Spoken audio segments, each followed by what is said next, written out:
I want to start where Francis almost ended, and that's with the sort of underlying idea behind social innovation, which is in a way so obvious, we don't really talk about it, but is worth remembering. I think there is an implicit assumption in this field that an idea about human creative potential, that people in the right circumstances have vastly more capacity to make, to shape, to design their world, to run their societies than past eras imagined. And that for various reasons, which range from the spread of education and democracy to technology, we are in an era when it's much more feasible for people to actually take over their lives, their worlds, their organization, their economy.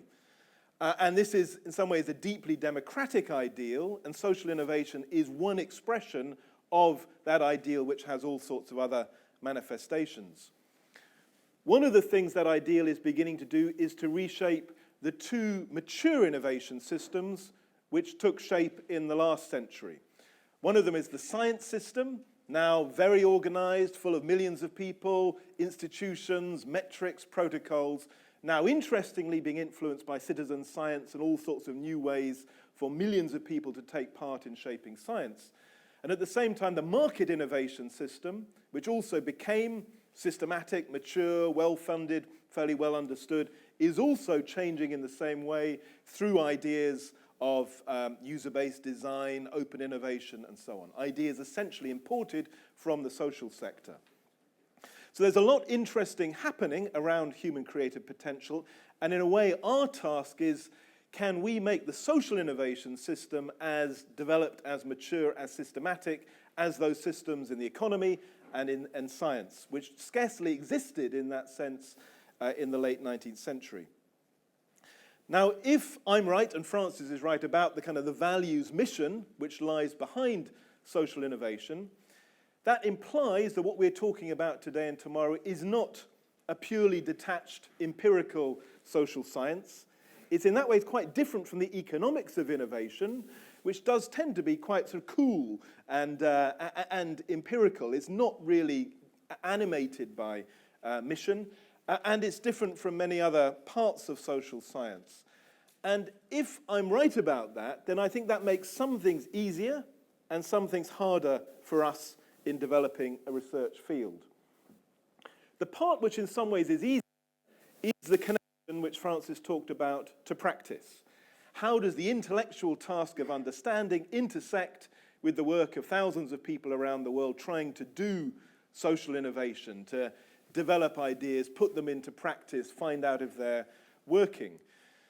And I can see that very much day to day in the sort of work we do at Nesta, where most of our work is practical, not research-based. How, for example, do you apply innovation methods to labor markets and jobs? We're doing a lot on that, fairly novel. This week we launched a fund on innovation in public parks. Again, a sort of new application of innovation method to a field where perhaps they haven't been used before. How do you, in practice, tap collective intelligence? Crowdsourcing platforms, prizes, accelerators, an enormous amount of experiment going on around the world, surprisingly little real understanding or evidence about what works or not.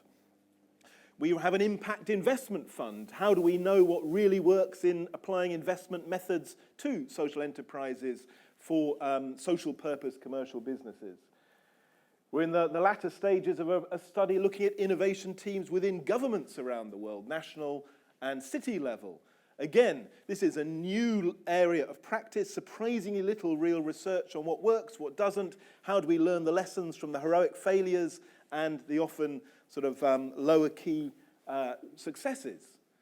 We have a joint team with the Cabinet Office called the Centre for Social Action, which is all about scaling, finding really good social initiatives which tap public time and energy for public services. How do we make those much bigger fast? And there again, we're talking about a practical set of skills, a sort of synthesized experience.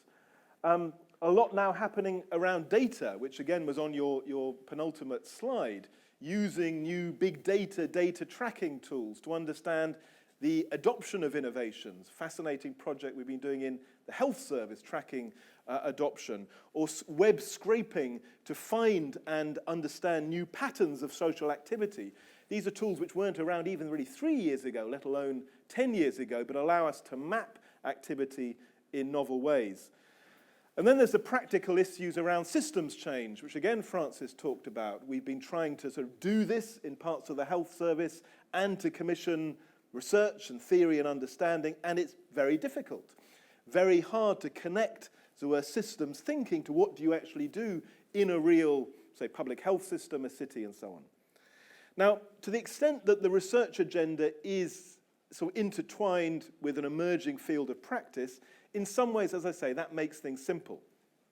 The test of research is whether it's useful, whether it's relevant, whether it's applicable, whether the practitioners can, in fact, make use of those insights. Does the research guide busy people and help them avoid unnecessary mistakes? And given that most of the practitioners are quite unfunded and relatively powerless, it's really important to help them avoid unnecessary mistakes. How, for example, do we help the hundreds of incubators around the world not repeat the many mistakes past incubators made? Or if a mayor's trying to set up a social innovation team, how do you help them avoid the errors of other mayors? Or if you're setting up a crowdsourcing platform, and there are literally hundreds of them around the world, again, how do you tap into the craft knowledge of what makes these actually work and not fail? And most of them don't really work at the moment, so it's important. All of this, I think, is a kind of craft knowledge. It's a practical knowledge which is grounded in practice but is reflection back on that practice. And in terms of epistemology, I think that takes us to the philosophical approaches of pragmatism in its 19th century sense. The pragmatism of Dewey and James, which Roberto Ungar will be talking about later today. And that's the notion that ideas aren't things waiting out there to be discovered. Ideas are tools people devise to cope with the world as they find it. Most of those ideas are socially generated, not coming from individuals. And because they are provisional responses to particular situations, to quote Louis Menon's book on the pragmatists, their survival depends not on their immutability, but on their adaptability. Now, I think this is quite a coherent view of the, as it were, epistemology of social innovation, and it's not so different from other areas of social science. Macroeconomics mainly grew up as a set of craft tools to help governments manage economies before and after the Second World War. We think of it as a theory, but actually it was very much tools to help practitioners running government economic departments.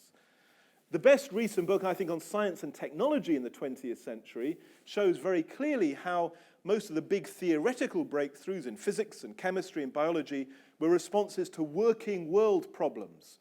They didn't come in a detached ivory tower. You can only understand their dynamics in response to the practical problems of the real world. And much of the sort of theoretical distinction between basic and applied research, which became institutionally embodied in the late 20th century, in many ways misread that history. And this is, I think, a very important issue for us to talk about. Now, to the extent that is the right way of thinking about epistemology, it doesn't imply any less need for research rigor. We still need falsifiable hypotheses. We still need measurement. We still need sharp theory. But we need to sort of get the right balance in terms of how we think about the link between the mission and the research.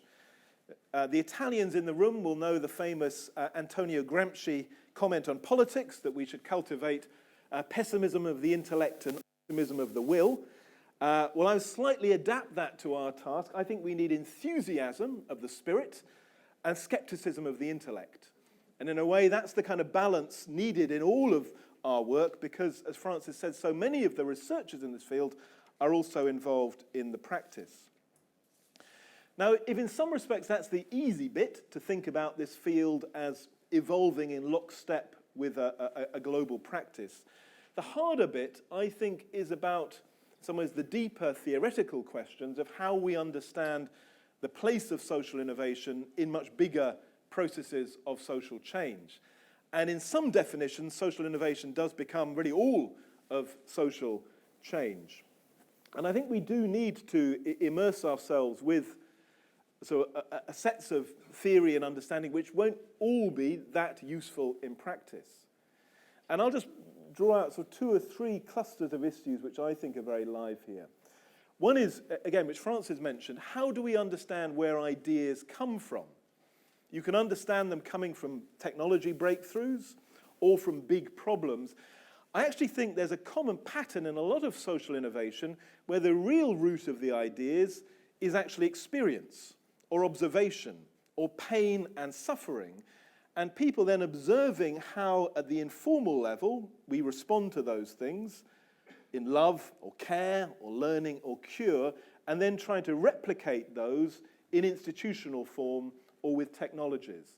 And a lot of social innovation at its root, I think, is grounded in, say, observation and experience and replication in more formalized forms. Others, of course, then are the adjacent possibles. Once you have a school or a hospital or a microcredit organization, then other innovations flow almost logically from what they do, unfolding rather than creating. And of course, there is then theft, adaptation, etc. from other fields. But I feel we need better sort of theories of understanding where the ideas come from. And I'm not quite satisfied by most of the literature out there on this.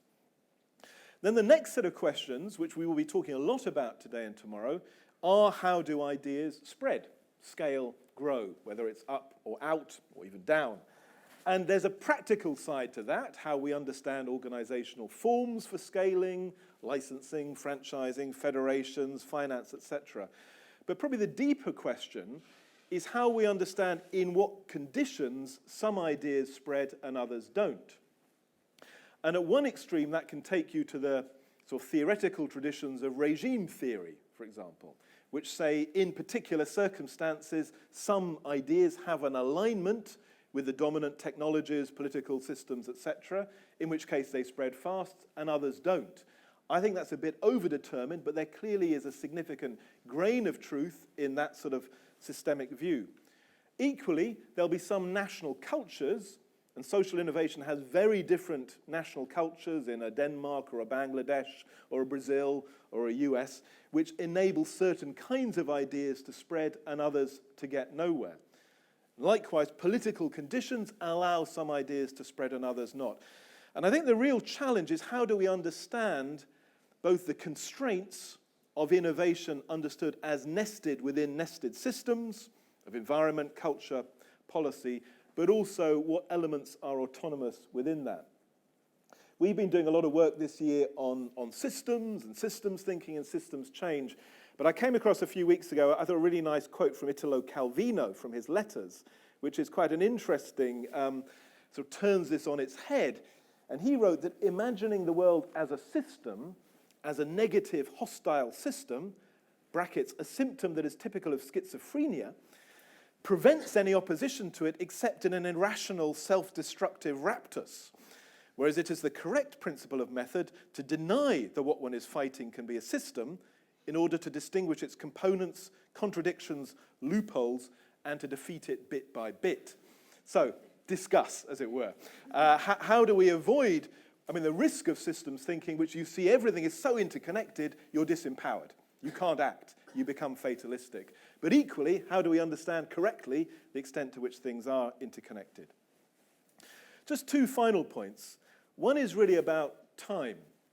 It's now at least 50 years since the innovation studies field started taking shape. And we'll hear this evening from Mariana Mazzucato, who's one of the holders of the flame of the innovation studies school of Chris Freeman, Carlota Perez, Giovanni Dossi, and others, who did an amazing body of theoretical and empirical work in the 60s, 70s, and 80s. And in some ways, we are perhaps following in their footsteps.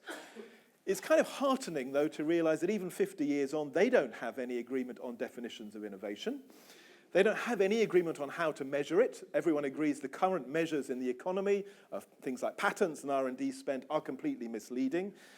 And there's not much agreement on what works. We've just finished, we commissioned at Nesta a global study of innovation policy evidence. This is innovation policy for the economy. And there's remarkably little consensus on what actually works in things like R&D tax credits, intellectual property, and so on. So we need a sense of time and perhaps realism about about the field gathered here, and probably not to get too hung up on definitions. The other point I wanted to make is about argument. The people in this room and people involved in social innovation are by nature quite generous and kind and collaborative, probably, most of you are. And yet fields often advance through argument, through people getting angry and taking different positions and arguing things through. And I want to suggest 3 arguments which I think would be really useful for us to have. One is about investment and social investment. And this is a field, say, we're involved in the practice of. There is around the world every day another conference premised on the claim that the application of investment methods from venture capital, private equity, and so on will deliver better social outcomes than traditional grant funding or government action. I've got a hunch this is right. I've yet to see the faintest shred of evidence to support it. And this is fairly remarkable, given how much energy is going into this field. And one little symptom of this, I sit on the board of the new bank here in the UK. It's a £600 million bank investing in social enterprises. We have a 4% target return. That was set as a low rate of return. Who in this room knows what the average return of venture capital is in Europe or North America? Does anyone know? Sorry? It's actually gone up in the US to 3%, but it was 0. In the UK, it's now negative, and so on. Banks, if you look at banks, retail banks, in a real economic analysis, their returns have been negative.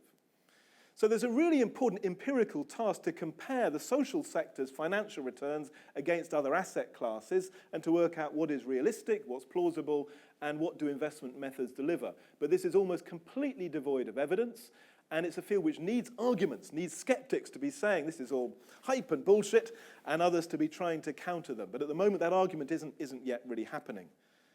A second really good argument would be our version of the one happening in innovation studies, where the most basic argument is whether is innovation slowing down or speeding up.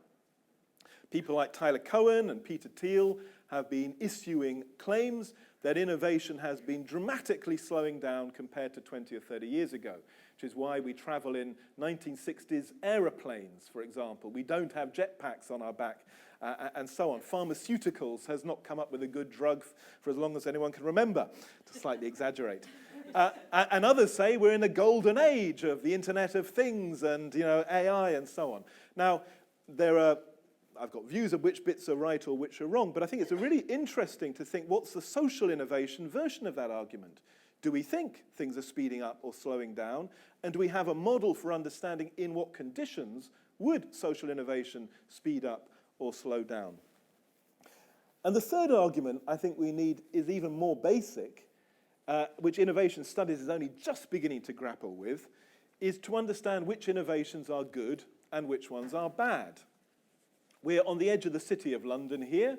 A high proportion of financial innovations in the last 20 years destroyed more value than they created. Paul Volcker, head of the Federal Reserve, said he could only think of one financial innovation which created any public benefit, and that was the ATM. Now, that may have been a little bit unfair, but it's clearly the case in all fields of innovation that innovations create value for some people and destroy it for other people. And it's also true of social innovations. They create value for some people, destroy it for others. And yet most of the analytic tools for understanding innovation have no way of distinguishing these. And you can read the book after book, journal after journal on innovation studies, the strategies of innovation agencies like Nesta, and not even get even a hint that it matters to know whether you're destroying value or creating it. It is simply not the case that all innovations are good. Some are good, some are bad, some are good for some people and bad for other people. And we need an argument about that. We need a passionate, empirical, rigorous argument.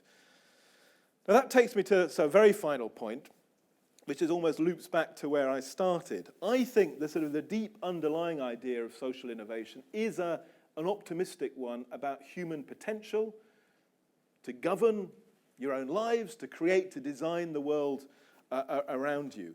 And that it is still the case that our societies dramatically underutilize the creative, innovative potential of the people in them. I think alongside the more micro detailed research, we shouldn't lose sight of this really macro question of social innovation. And I would love to see some work almost trying to measure at the societal level or the city level what is the state of human potential, how much is it tapped into. And I think we've got some really interesting examples here. 20 years ago, the world's leading social entrepreneurship organization said you could only have one serious social entrepreneur per million of population. Now, I think that was a ridiculous thing to say. And what's really interesting, if you look at the last 10 or 20 years, is how particular places have always shown how ridiculous it is. Like Estonia, with a population of not much more than 1 million, bursting with innovative creativity in the economy and technology and society. Or Iceland, 300,000 people. We had quite a few people from Iceland at Nesta earlier this week. And what those tell you is that in the right circumstances, with the right environment, there's dramatically more human potential for innovation than you could possibly imagine. But we have no ways of mapping it, no ways of measuring it.